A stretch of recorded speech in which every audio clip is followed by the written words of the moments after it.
안녕하세요. 현대의 진리를 전하고 있는 에스더입니다. 오늘도 구속의 파노라마, 어, 하나님의 구속의 계획에 대해서, 구속의 경륜에 대해서 또 연구를 해보고자 합니다. 지난 시간에 계속 이어서 이렇게 계속 연구하고 있는데요. 지난 시간에는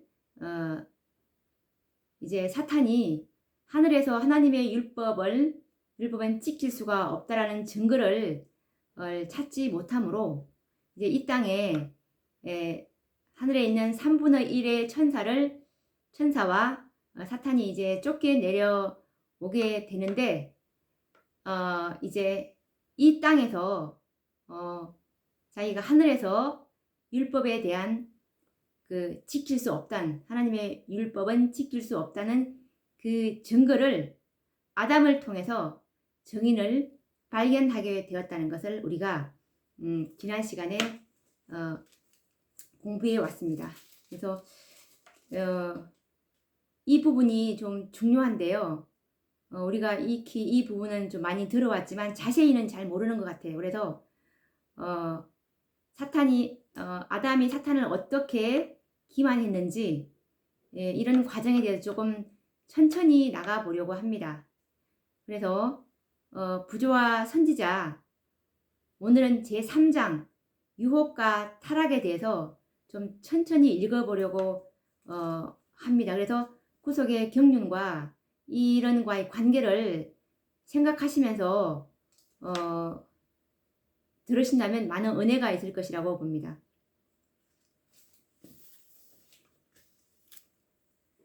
우리가 하나님의 그 재림의 날은 알 수 없는 것이 사실입니다. 왜냐하면 하나님의 그 날은, 예수님의 재림하시는 날은 아버지 하나님의 고난에 속한 것이기 때문에 그것은 알 수 없지만 예수님께서 어떻게 될 때 은혜의 시기가 마친다는 것은 우리가 증언의 말씀을 통해서 연구를 해왔습니다. 초기 문집 279페이지에 있는 셋째 천사의 기별의 마침장에 보면 살아계신 하나님의 인을 치는 그 천사, 즉 셋째 천사가 14만 4천의 인을 다 계수하고 나니까 예수님께서 중보하시던 향로를 던지시고 다 이루었다고 하시면서 각각 그 품성이 고정되는 것을 우리가 확인했습니다. 그리고 각 시대의 대쟁투에도 보시면 조금 더 자세히 나와 있는데요. 환난의 때라는 그 장에 보면 거기도 마찬가지로 이 부분이 자세하게 나와 있습니다. 그래서 또 다시 한 번 더 확인을 해 보시고 싶으신 분은 그 부분을 확인해 보시면 좋을 것 같습니다. 그래서 오늘은 유혹과 타락을 제가 좀 읽어보도록 하겠습니다. 하늘에서 더 이상 마음대로 반역을 선동할 수 없게 되자 하나님께 대한 사탄의 증오심은 인류의 파멸을 엄모하는 가운데 한 새로운 분야를 찾아내었다.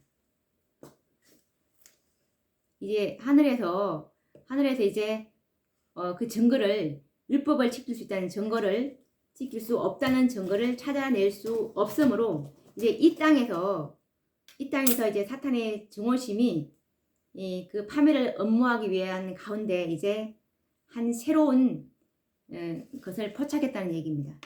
그는 에덴에 사는 경건한 부부의 행복과 평화 가운데서 자기가 영원히 잃어버린 행복의 환상을 보았다. 시기심에 동하여 그는 불순종하도록 그들을 선동하고 죄책과 죄의 형벌을 가져주려고 단호히 결심하였다. 그는 그들의 사랑을 불신으로, 그들의 찬송의 노래를 창조주께 대한 비난으로 변화시킬 참이었다.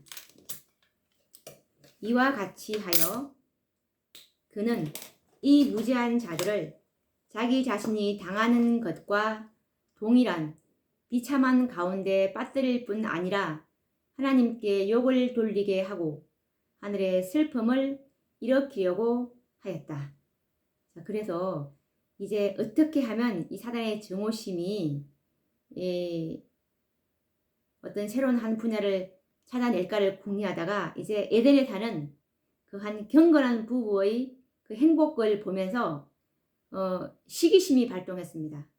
그래서 이들을 불순종하게 해서 죄책감을 느끼게 하고, 그리고 그 죄를 지은 그 형벌을 내가 가져다 줘야 되겠다, 그렇게 결심을 하게 됩니다.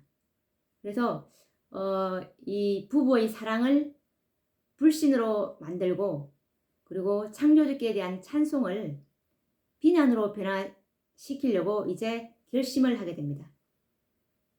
그래서 이들도 똑같이 자기가 당하는 그런 비참한 가운데로 빠뜨리려고 할 뿐만 아니라 하나님께 욕을 돌리게 하려고, 그렇게 해서 이제 하늘의 슬픔을 일으키려고 작정하게 됩니다. 우리 최초의 조상은 그들을 위협하는 위험에 대한 경고 없이 버려둔 바 되지 않았다. 하늘의 사자들은 그들에게 사탄이 타락하게 된 역사와 그들을 멸망시키려는 그의 음모를 미리 알려주었으며, 악의 임금이 전복시키려고 하는 하나님의 정부의 본질을 충분히 설명하였다. 사탄과 그의 부하들이 타락한 것은 하나님의 공의로운 명령에 불순종함으로 말미암았다. 그러므로 질서와 공평을 유지할 수 있는 유일의 방편인 율법을 아담과 하와가 존중히 하는 것은 얼마나 중요하였던가. 이 말은 이제 사탄의 이런 계획에 하나님께서는 그냥 버려두지 않으셨습니다. 하나님께서는 다 아시겠죠. 그래서 이제 천사들을 보내서 사탄이 어떻게 해서 타락을 하게 되었고, 그리고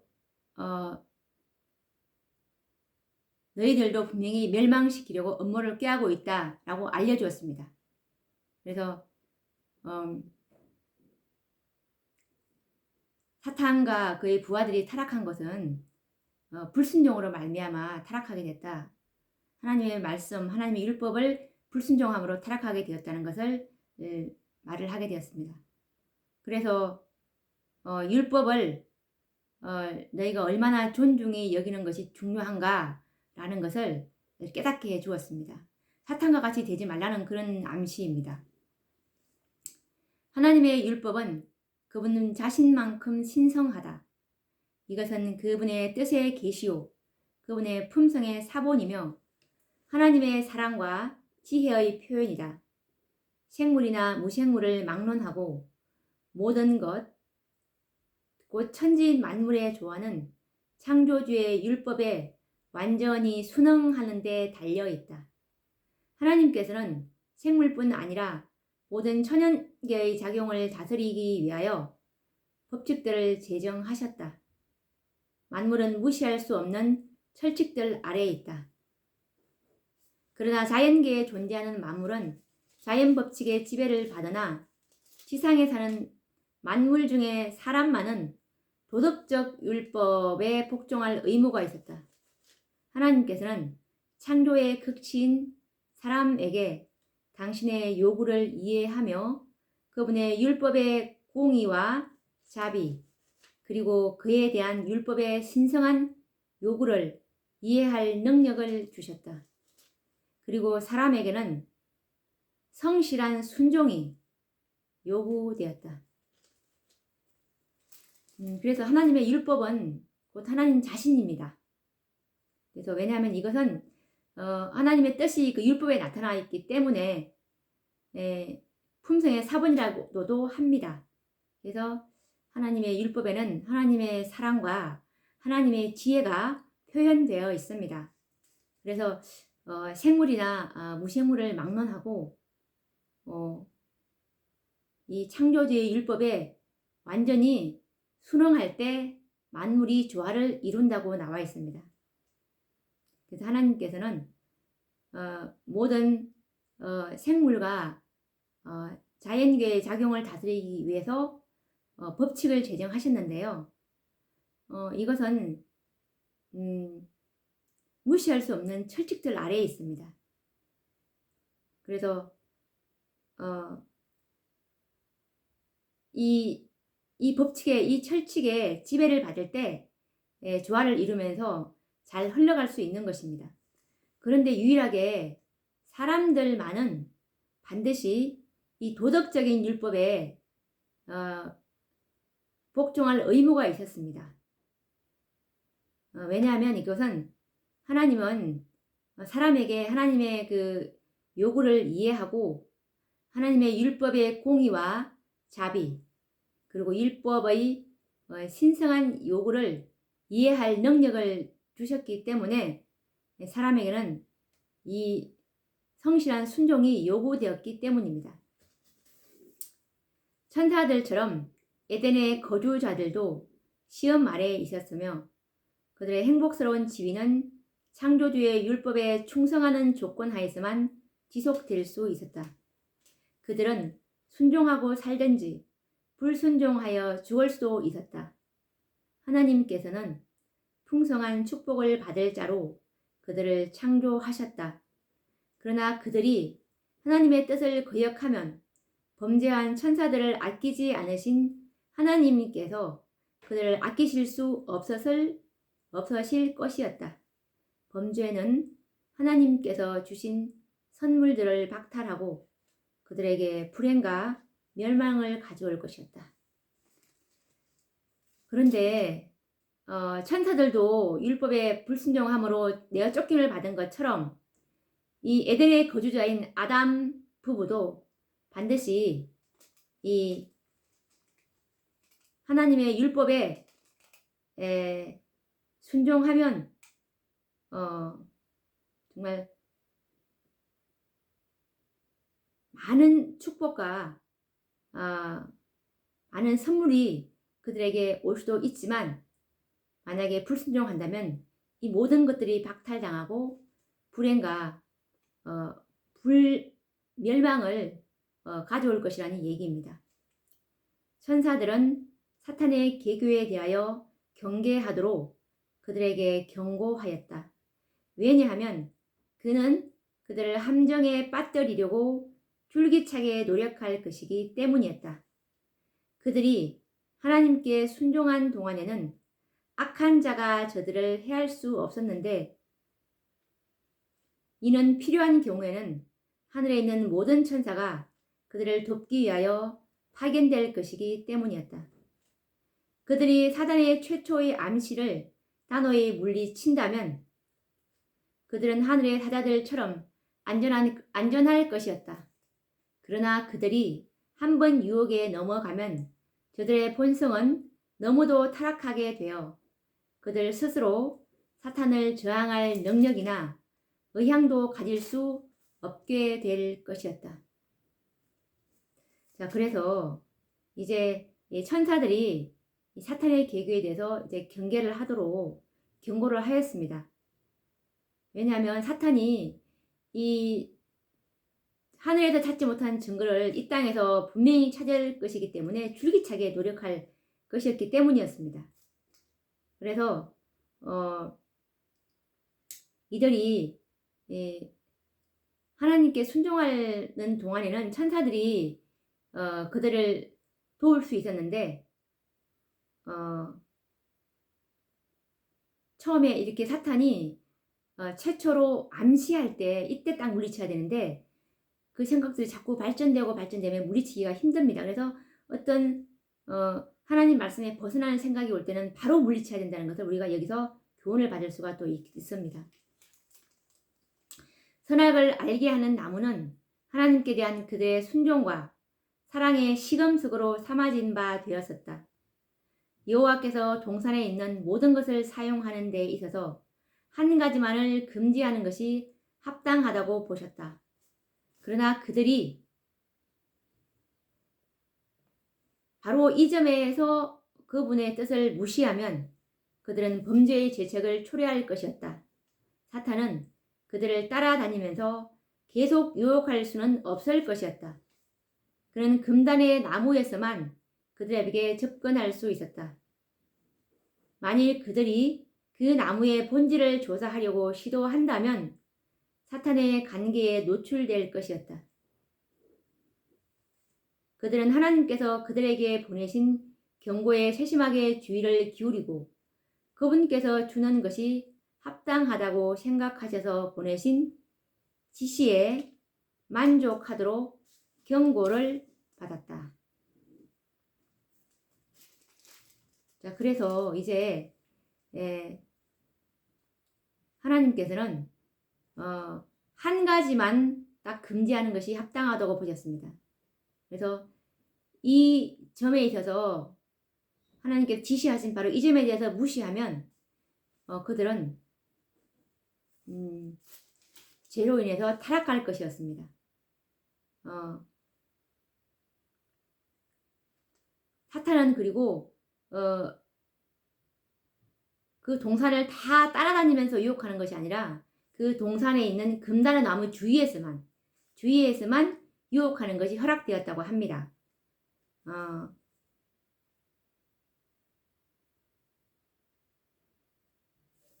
그래서 이 점에만 주의를 한다면 그들은 안전할 것이었습니다. 사탄은 눈치채지 않게 그의 계략을 성취하기 위하여 자기의 기만의 목적을 이루는데 잘 맞는 변작물, 즉 뱀을 매개로 사용하기로 선택하였다. 당시 뱀은 지상에서 가장 지혜롭고 아름다운 동물 중 하나였다. 그것은 날개가 있었는데 공중으로 날 때에는 금빛 광택이 나는 눈부신 모습을 하고 있었다. 뱀이 열매가 주렁주렁 달린 금단의 나뭇가지에 앉아서 맛 좋은 실과를 맛있게 먹고 있는 그것은 보는 자의 주의를 끌고 눈을 즐겁게 하는 장면이었다. 이와 같이 평화의 동산에 먹이가 나타나기를 지켜보고 있는 파괴자가 숨어 있었다.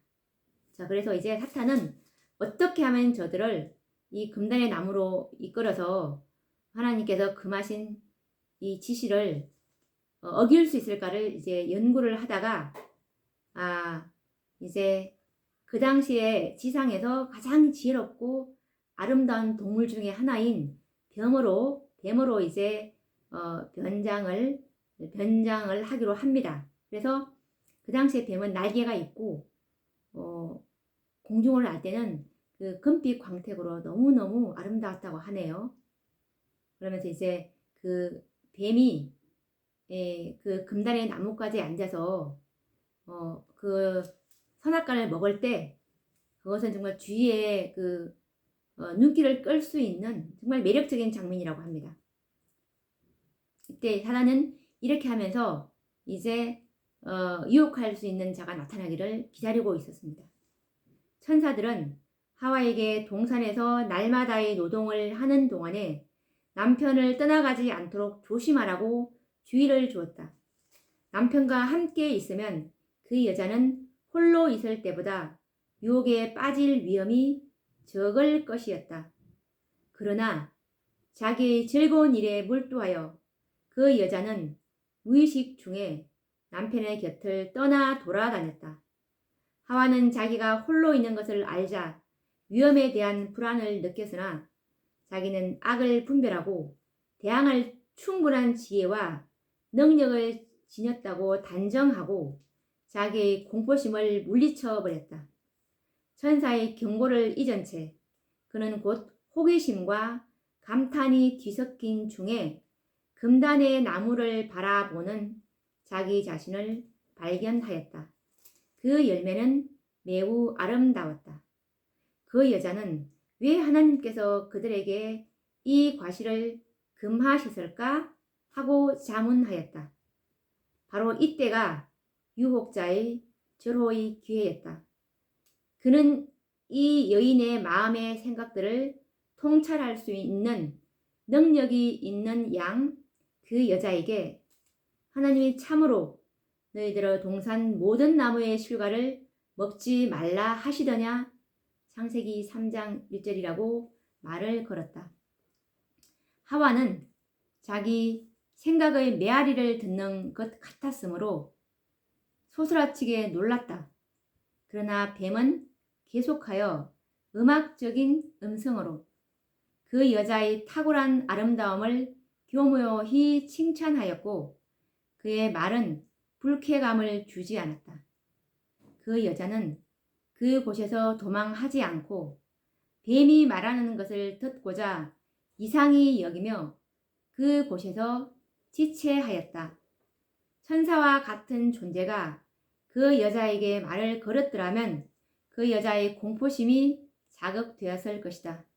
그러나 그는 매혹적인 그 뱀이 타락한 원수의 매개물이 될 수 있으리라고는 조금도 생각지 않았다. 라는 말씀입니다. 그러면 또 좀 분석을 해보도록 하겠습니다.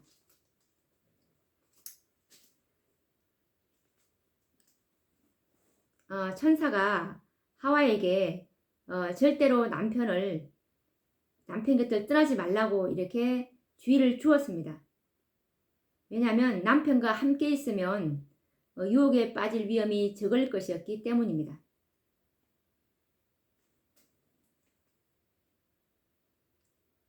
그러다가 그만 이 여자가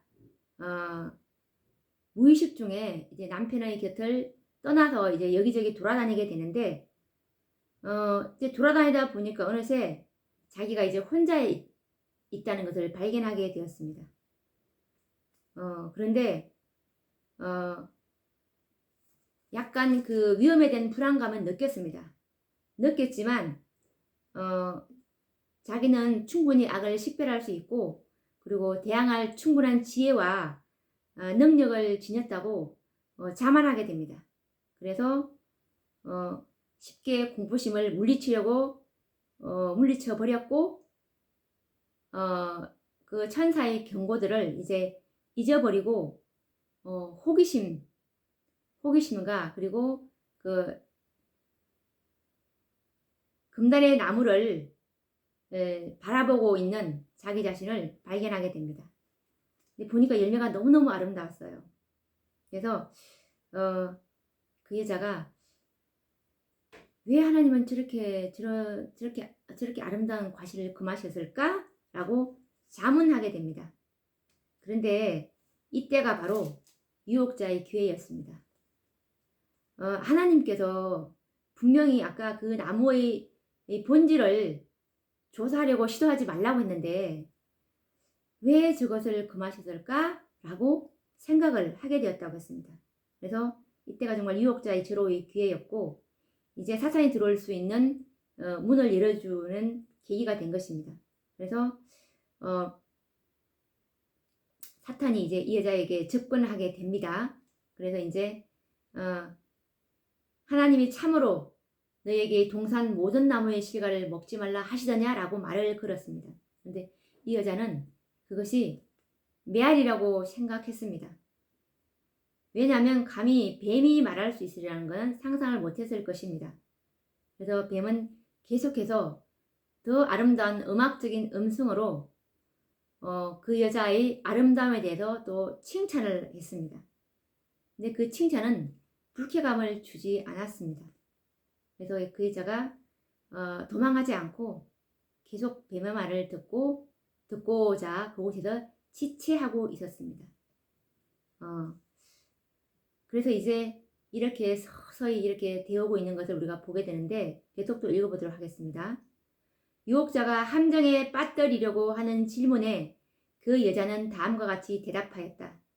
동산 나무의 실과를 우리가 먹을 수 있으나 동산 중앙에 있는 나무의 실과는 하나님의 말씀에 너희는 먹지도 말고 만지도 말라 너희가 죽을까 하노라 하셨느니라. 뱀이 여자에게 이르되 너희가 결코 죽지 아니하리라. 너희가 그것을 먹는 날에는 너희 눈이 밝아 하나님과 같이 되어 선악을 알 줄을 하나님이 아심이니라. 창세기 3장 2절에서 5절. 그는 이 나무의 과실을 따 먹는다면 그들은 더욱더 높은 존재의 영역을 획득할 것이며 더욱 넓은 지식의 분야로 들어갈 것이라고 언명하였다. 자기 자신도 금단의 과실을 먹어 보았으며 그 결과 말하는 능력을 얻었다고 하였다. 그리고 그는 여호와께서 그들이 그분과 동등하게 높아지지 않도록 하시기 위해 그들에게 그것을 금하신 것이라고 교묘하게 암시하였다. 그는 이 나무의 실과는 지혜와 능력을 주는 놀라운 특성이 있기 때문에 그분께서 그들에게 그것을 먹는 것뿐만 아니라 만지는 것까지도 금하신 것이라고 말하였다. 유혹자는 하나님의 경고는 사실 그대로 성취되지 않을 것이며 단순히 그들을 위협하려고 의도된 것이라고 암시하였다. 그들이 죽는 일이 어떻게 있을 수 있단 말인가? 그들은 이미 생명나무의 과실을 먹지 않았던가? 하나님께서 그들이 한층 더 고상하게 발달하고 더욱 큰 행복을 발견하는 것을 막으시려 노력해 오셨다고 그는 암시하였다. 그럼 또 분석을 해보도록 하겠습니다. 그래서 이제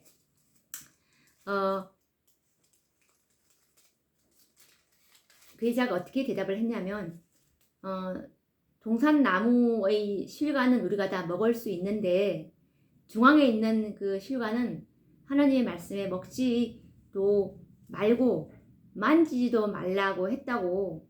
왜냐하면 너희가 죽을까봐 그렇게 하셨다고 이제 말을 하게 되는데 뱀이 여자에게 뭐라고 말했냐면 너희는 결코 죽지 않을 거야. 너가 그것을 먹는 날에는 눈이 밝아져서 하나님처럼 되어서 선과 악을 분별하게 될 줄을 하나님이 아셔라고 말을 하게 됩니다. 그래서 만약에 너가 이 과일을 먹는다면 더욱더 높은 존재의 영역으로 들어가게 될 것이고 그리고 지식도 굉장히 넓어질 거야. 그리고 나도 이 과실을 먹어봤는데 이걸 먹어보니까 뱀이지만 말할 수 있는 능력을 얻었어 라고 말을 하게 됩니다. 그래서 만약 또 이걸 먹으면 하나님께서 하나님과 같은 그 높은 존재로 동등하게 되니까 이걸 먹지 말라고 금하신 거야 라고 교묘하게 암시하게 됩니다. 암시를 하였습니다. 그래서 이 나무의 실과는 지혜도 주고 능력도 주는 아주 놀라운 속성을 지녔어. 그래서 이것을 먹는 것뿐 아니라 만지는 것까지도 금하신 거야. 그 정도로 이거는 지혜와 능력을 주는 특성이 강해 라고 말을 하게 됩니다. 그래서 하나님께서 그렇게 금하셨지만 그 금한 대로 그렇게 이루어지지 않을 거야 라고 사탄이 이렇게 속이는 장면입니다. 정말 너무 교묘하네요. 그러면서 너희들이 이 선악과를 먹어도 이미 생명나무 과실을 먹었기 때문에 절대로 죽지 않을 거야 라고 이렇게 계속 이렇게 속이고 있는 장면입니다. 계속 또 읽어보도록 하겠습니다. 아담의 시대부터 현대에 이르기까지 사탄은 이런 방식으로 공작해 왔으며 그는 그것으로 크게 성공하였다. 그는 하나님의 사랑을 불신하고 그분의 지혜를 의심하도록 사람들을 유혹한다. 그는 불경한 호기심의 정신, 하나님의 지혜와 권세의 비밀을 꿰뚫어 보고자 하는 끊임없이 쾌목기를 좋아하는 욕망을 일으키려고 계속 노력하고 있다. 많은 무리들은 하나님께서 보류하는 것이 좋다고 생각하신 것들을 찾아내려고 노력하는 중에 하나님께서 계시하신 바 구원의 필수 불가결한 진리는 간과해 버린다. 사탄은 사람들로 하여금 그들이 놀라운 지식의 분야로 들어가고 있다고 믿게 하여 그들을 불순종하도록 유혹한다. 그러나 이것은 모두 기만이다. 진보한다는 생각에 의기양양하여 그들은 하나님의 요구를 짓밟음으로 타락과 죽음으로 인도하는 길에 그들의 발을 들여놓고 있다.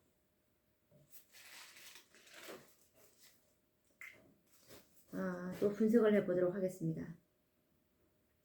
사탄이 아담 때부터 지금까지 아까 조금 전에 그 말한 그런 기만을 지금까지 계속 공작해 오고 있는데요. 왜냐하면 하나님의 사랑을 불신하게 하려고 하고 그리고 하나님의 지혜를 의심하도록 계속 유혹해 오고 있습니다. 그러면서 하나님의 지혜와 그 하나님의 권세의 비밀을 꿰뚫어 보고자 하는 끊임없이 캐묻기를 좋아하는 욕망을 계속 일으키려고 노력하고 있는데 그것은 우리가 하나님께서 구원의 필수 물각이라는 진리는 이미 하나님께서 계시해 주신 것인데 계시해 주지 않는 것까지 불필요한 것들을 자꾸 캐려고 하는 사람들이 있어요. 그건 정말 위험하다는 걸 말하고 있습니다. 또 읽어보도록 하겠습니다. 사탄은 거룩한 부부에게 저희가 하나님의 율법을 범함으로 말미암아 그들이 이득을 볼 것이라고 말하였다. 오늘날 우리는 이와 비슷한 논증을 듣지 않는가? 하나님의 계명을 순종하는 자들의 협량에 대하여 말하면서 그들 자신은 넓은 사상을 가지고 큰 자유를 누리고 있다고 주장하는 자들이 많다. 이것은 그것을 먹는 날에는 하나님의 요구를 거역하는 날에는 너희가 하나님과 같이 되리라고 하는 에덴에서 한 뱀의 말에 메아리가 아니고 무엇이겠는가? 사탄은 금단의 과실을 먹음으로 큰 유익을 얻었다고 주장했지만 범죄함으로 하늘에서 추방된 존재라는 것은 나타내지 않았다. 그는 죄가 무한한 손실을 초래한다는 것을 체득했지만 다른 자들을 자신과 같은 처지로 끌어들이려고 자신의 비참함은 감추었다. 이와 같이 오늘날도 범죄자는 자기의 참 특성을 변장하려고 노력한다. 그는 거룩하다고 주장할지 모르지만 그의 높은 공헌은 그를 더욱 위험한 기만자로 만들 뿐이다. 그는 사탄의 편에 서서 하나님의 율법을 유린하며 다른 사람도 그와 같은 일을 하도록 꾀어 그들을 영원한 멸망에 빠지도록 한다.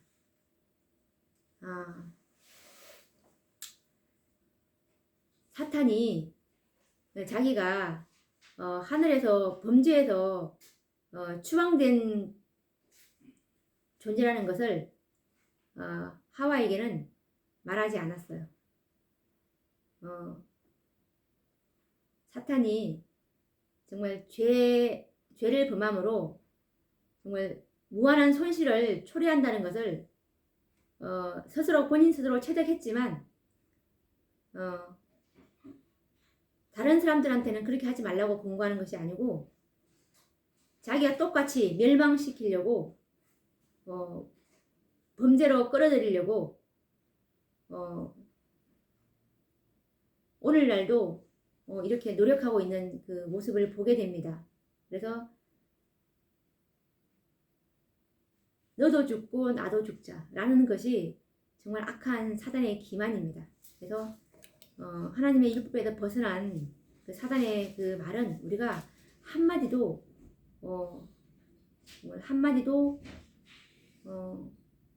그 처음 암시에 우리가 바로 정신을 차려야 된다는 것을 알 수 있습니다. 하와는 사탄의 말을 참으로 믿었으나 그의 믿음이 그에게서 죄의 형벌을 면제시켜 주지는 못하였다. 그 여자는 하나님의 말씀을 불신하였는 바 바로 이것이 그 여자를 타락으로 이끈 것이었다. 심판의 때 사람들은 그들이 거짓말을 양심적으로 믿었기 때문이 아니라 진리를 믿지 아니하였기 때문에 진리가 무엇인지 배울 기회를 등한히 하였기 때문에 정죄를 받을 것이다. 그렇지 않다는 사단의 궤변에도 불구하고 하나님께 불순종하는 것은 언제나 비참한 결과를 가져온다. 우리는 진리가 무엇인지 알기 위하여 열심을 기울여야 한다.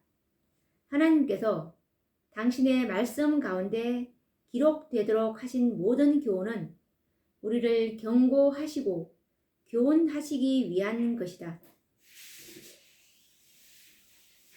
그것들은 우리를 기만으로부터 구원하시기 위하여 주어진 것이다. 그것들을 무시하면 우리 자신에게 멸망을 초래할 것이다. 우리는 하나님의 말씀과 모순되는 것은 무엇이든지 그것들이 사탄에게서 온 것이라고 확신할 수 있다. 지금 제가 읽어드린 말씀은 너무나 중요한 말씀입니다. 하와가 사탄의 말을 참으로 믿었으나 그의 믿음이 그에게서 죄의 형벌을 면제시켜 주지는 못하였다. 그 여자는 하나님의 말씀을 불신하였는 바 바로 이것이 그 여자를 타락으로 이끈 것이었다. 라는 말씀에서 우리가 죄가 무엇입니까? 죄는 곧 하나님의 말씀에 대한 불신이 죄입니다. 우리가 죄의 죄라는 것에 대한 근본 원인은 바로 이 불신입니다. 하나님의 모든 말씀에 대한 불신인데 지금 제가 읽고 있는 이 증언의 말씀, 이 예언의 신, 이것을 우리에게 주신 이유는 바로 이 마지막 짐승과 그의 우상과 그 이름의 수를 벗어나서 이길 자들이 바로 이 14만 4천인들인데 사단의 기만에 속지 않기 위해서 바로 이 예언의 신을 우리에게 주셨는데 이들이 바로 이자의 남은 자손이라고 제가 지난번에 말씀드렸습니다. 그런데 요즘에 정말 이 증언을 불신하는 그 풍조가 얼마나 심한지 정말 좀 이상히 여길 때가 너무 많더라고요.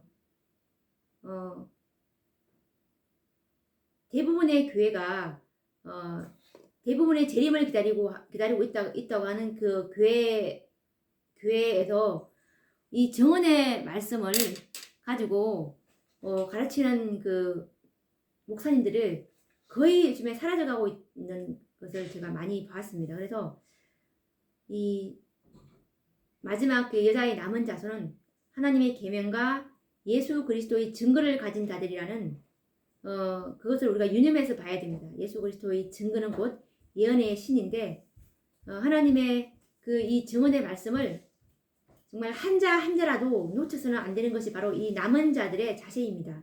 그래서 가려뽑은 기별 1권에 보시면 뭐라고 나와 있냐면 증언들에 관하여 단 한 가지도 무시하거나 물리쳐서는 안 되며 다만 때와 장소는 고려되어야 한다. 아무리 사소한 문제를 다룬 것일지라도 모든 것이 중요하며 적절한 시기에 증언들이 전달되어야 한다. 아직도 이러한 신중성을 유지하며 증언을 처음 받아 기록한 후에 철저히 검토해 봅니다. 라는 말씀이 있는데 이 증언들에 대해서 정말 한 가지도 무시하지 말라는 말씀입니다. 그런데 이 증언들을 볼 때 때와 장소에 관해서는 고려해서 또 읽어봐야 합니다. 그때에 맞게끔 이렇게 또 적용을 해야 되는데 맞지 않게 적용한 그 경우가 또 많이 있어서 그것이 또 잘못 오해될 수 있는 그런 것들도 상당히 많이 있습니다. 그래서 화해 선지자도 이 증언을 받았을 때는 반드시 기록한 후에 철저히 검토해 본다고 했습니다. 그리고 가래뽑은 기별 1권 49페이지에 보시면 또 이런 말씀이 있습니다. 요즘에 그 목사님들이 증언의 말씀을 강단에서 성도들에게 사용하지 않는 그 경우에 대한 그런 책망과 견책의 말씀인데 읽어보도록 하겠습니다. 때때로 책임 있는 위치에 있는 의사들과 목사들 가운데 증언들을 저버리는 경향이 심해졌으므로 저들의 손에 증언들을 맡겨서는 안 된다는 지시를 받았습니다. 저는 저들의 점화로 피운 불꽃 속에서 증언들을 읽음으로 저들 자신이 기만당하고 다른 사람들을 기만할 것입니다. 자, 이것은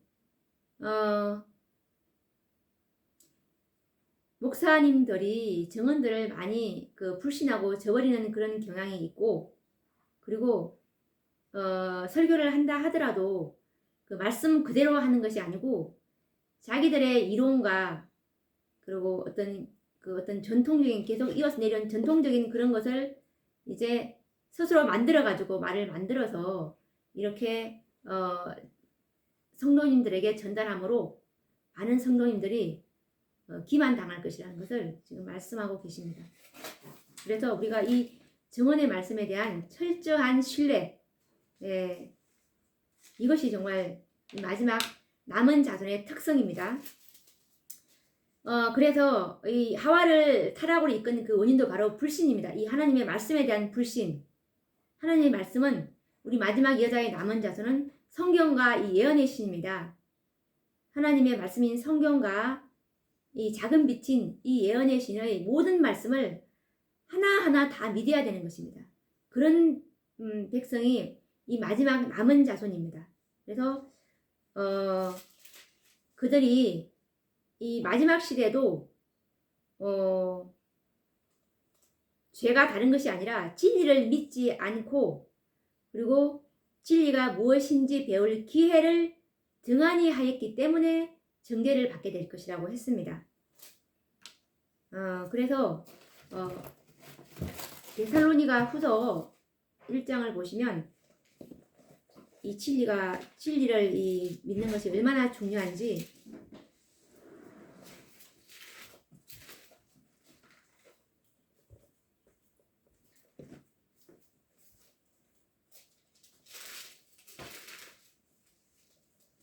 데살로니가 후서 2장 9절과 10절 말씀을 읽어보도록 하겠습니다. 악한 자의 임함은 사단의 역사를 따라 모든 능력과 표적과 거짓 기적과 불의의 모든 속임으로 멸망하는 자들에게 임하리니 이는 저희가 진리의 사랑을 받지 아니하여 구원함을 얻지 못함이니라. 이러므로 하나님이 유혹을 저희 가운데 역사하게 하사 거짓 것을 믿게 하심은 진리를 믿지 않고 불의를 좋아하는 모든 자로 심판을 받게 하려 하심이니라. 라는 말씀처럼 우리가 이 진리를 믿지 않고 이적이나 표적 그리고 자기 자신이 만든 점화의 불꽃, 자기가 만든 그 이론을 믿는 믿음으로 인해서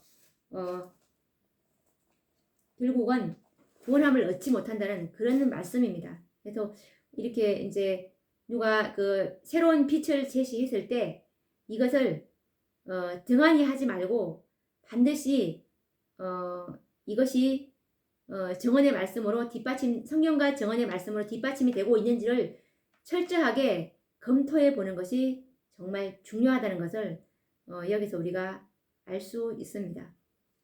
오늘은 여기까지 하고 다음 시간에 또 이어서 이 유혹과 타락에 대해서 계속 또 분석을 해 보도록 하겠습니다. 다음 시간에 뵙도록 하겠습니다. 감사합니다.